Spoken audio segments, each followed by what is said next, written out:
again, it's Nikki with Thrive Bodywork in Alexandria, Virginia. And in the last video, we introduced the idea of our bodies being squishy tin men, cylinders, filled with fascial matrix that needs to be electrified. In this video, I'm going to introduce another new concept or another way of thinking about moving our bodies that includes this fascial matrix, this organ of posture that so often gets left out to our detriment. Now, this is what I call squeezing the sponge, okay? So I want you to picture a kitchen sponge and now fill it with water, completely saturate it, and stick it in the freezer. That sucker has absolutely no pliability, right? It could not be less useful. They're useless. Could not be more useless. Now, take a different sponge, okay? So that sponge is sitting there in the freezer. Take a different sponge and imagine you've spent all year using only this sponge. And I don't mean for like just wiping down the counter. I mean, this is the sponge that you use to scrape those caked on, burnt, lasagna pans every day. Now, at the end of the year, that sponge is gonna be very loose and not have very much integrity or structure left, right? Okay, so now if we basically think of our bodies as sponges, so put the fascial matrix and the connective tissue together and think of it like sponges, we end up having, for all intents and purposes, frozen sponge places surrounded by overly loose, no integrity, flopsy sponge spaces, okay? Now, why I talk about that is because if you went to stretch, right, that frozen sponge, it has absolutely no pliability. It's absolutely not going to stretch. But what is going to stretch is that loose sponge next to it, okay?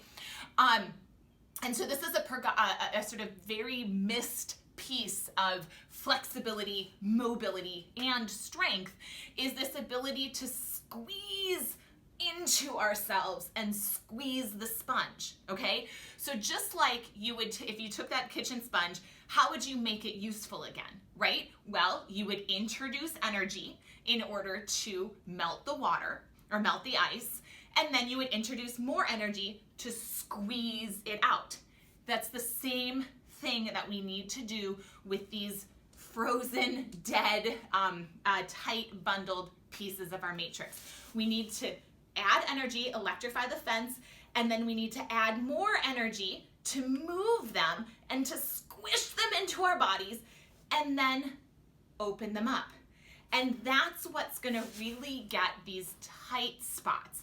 I know it seems counterintuitive because it's tight. You wanna just stretch it, right? You just wanna open it.